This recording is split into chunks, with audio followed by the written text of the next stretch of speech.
We all know white Egypt is a joke, but how did that lie even get started? And how did the Euro clowns sell the idea of whites in Africa anyway? With Napoleon's incursion into northern Africa in the early 19th century, Egypt had finally come back to the white world's attention. While Napoleon's troops were busy giving the Sphinx a nose job, Francois Champollion, a fellow Frenchman, was deciphering the hieroglyphs. Both Champollion and Count de Volney attested to the Egyptians having been Africans. At this time, not even one European or Arab said the Egyptians were white, but then again Champollion and de Volney were not racialists. Unfortunately, it wasn't long after France reminded the white world of Egypt's glory that the white supremacists from the US and Britain rushed to Africa. The white world hadn't taken an interest in Egypt since the time of the Romans, and the Europeans had never cared about Egypt at all. So why the sudden interest? What had changed? What had changed was that there was now a white supremacy myth that was the flimsy glue holding the white world together, and these twisted minds converging on Africa realized that myth was about to come undone. But the white revisionists had one major advantage: the public's ignorance. Black Egypt was merely common knowledge in the global mind, not an established fact. Since mass production of books didn't exist yet, the public had no specific pictures of the Egyptians' own artwork or translation of their writings to attach blackness to. It would be no problem for the revisionists to get the white academic world behind them. After all, the doctrines of black inferiority came from white universities. Most of the book and magazine publishers were white university men, just like the white supremacists who were rewriting Egypt's history. Not only would these colleagues eagerly publish these lies, they'd also ensure anything to the contrary simply wouldn't be printed in books or magazines. The cool, rational analyses of men like Herodotus and Champollion had now been outlawed. The racists were about to rewrite history. These men created Egyptology, the first racial philosophy masquerading as a science. From now on, the Egyptians would no longer be the last word on their own world. White scholars would be the authorities now. They began the whitewashing of Egypt using the popular medium of that day: books. This is a scene of Egyptian women, drawn by the Egyptians' own hands. See any pale skin, any blonde hair or blue eyes? But this was what the whites put in their books. This is an image of Princess Kemsit. Her name means the Black Lady. Notice she's being tended by white slaves. But in white books, they show the opposite. Queen T, King Tut's grandmother, and her husband Amenhotep III. You can guess what whites did with those two. And with the advent of movies, their propaganda now had the advantage of sound and moving pictures. No one realized it at the time, but whites were manufacturing their own image library. Since there were no images of white Egyptians, whites simply decided to fabricate their own.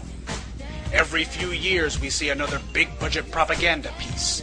Different stories, but always the same lie. And after 100 years of this, the whites' manufactured images are now more familiar to the world than any of the ancient Egyptians' authentic pieces, which whites almost never show. In a world where most people get their information from TV, and they think that what they see in the movies is somehow real, is it any surprise that whites could use their media monopoly to sell the biggest lie in history? And so, black skin would be called tanned. The Egyptians would be reimagined as the same race as the vile Asiatics who they detested. White people would have dreadlocks and kinky hair now. The Nubians would be cast as the authentic blacks. The white writers would try to falsify a contrast between them and the newly minted white Egyptians. The white authors would talk about ancient Egypt, but they used terms meant to remind people of the world of the 19th century. This helped create a false association in the reader's mind between Egypt's mostly winning its wars with Nubia and the European conquest in Africa, as well as slavery in America. All they had to do was leave out 90% of the facts and keep repeating their revised version until it stuck. Here's an example of how they did it. This image is a reproduction that is shown in nearly every white-authored book on Egypt, Tut slaying the Nubians. Whites like to point out that some of the Nubians are jet black.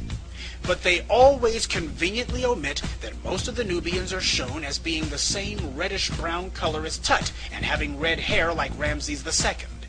And not one of those books will dare show the image on the other side of this funerary box found in Tut's tomb, because it shows Tut riding his chariot over whites who don't look anything like him in form or color. And if this picture of Tut warring with a handful of Nubians who look just like him is proof that the Egyptians hated blacks, then what does it mean when Ramses III rides over an entire ocean of Caucasoids? For whites, it means, no way in hell are we going to print this. This image of a rough-looking black prisoner is another white favorite, because of his full lips and flared nostrils, even though Nefertiti has the same features. And neither one of them looks like this white slave. Here's another picture you'll see in all the white books on Egypt. And here's one you won't. White POWs being tortured. Ramses killing a white man while his wife watches in admiration. No Nubians were ever treated like this. Ramses has 3 captives, but only one of them is black. The other 2 are Asiatic and Semitic. Thutmose III has so many whites by the hair you can't even count them. Pictures of the Egyptians torturing and killing whites far exceed the handful showing the same old pictures of Nubian POWs. Yet white writers rarely mention whites as slaves or prisoners. They only say a few sentences about that, and of course they never show the pictures. This is a 200-year-old propaganda war to achieve one sole purpose: deceive the reader into thinking of Egypt and black as 2 separate things. And 2008 was no different. After 30 years of African American scholars proving Egypt was really black, National Geographic put out this feculent propaganda piece. Instead of calling it the Nubian Pharaohs, which at least would have been accurate, they called it the Black Pharaohs, still maintaining the lie that Egypt was white. The caption on this picture says, "Did Queen T have Nubian ancestry? This bust, darkened with age, inspired claims that she did." That's 3 lies for the price of 1. First of all, what proof do they offer that this bust has darkened with age? None. No scientific analysis, no tests of any sort. They simply say it and expect you to buy it. And they don't give us any Egyptian writings or scientific analyses to support this Nubian tea crap either. So who's making these so-called claims then? The editorial board at National Geographic. That's who. They just insert their own unfounded racist opinions into every article and act like that alone is proof. If they're going to say one of Egypt's most celebrated queens was a foreigner, shouldn't they have to back it up with something?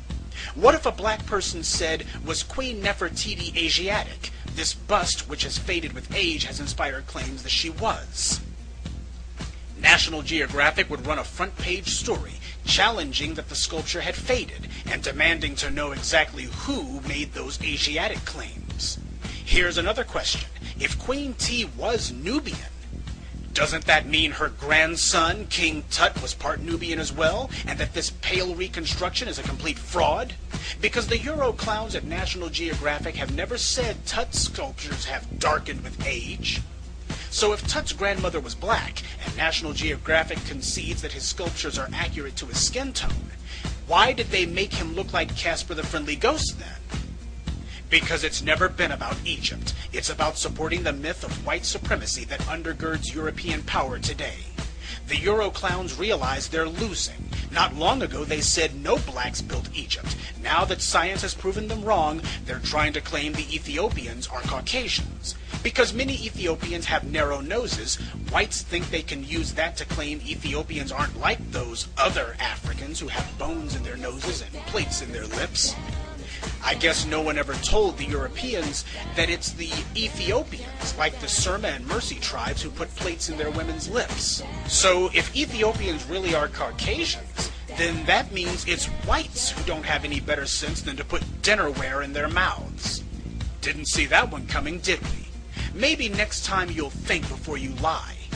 Whites have been taught to worship themselves. Perhaps they should have chosen another god. One who was smarter.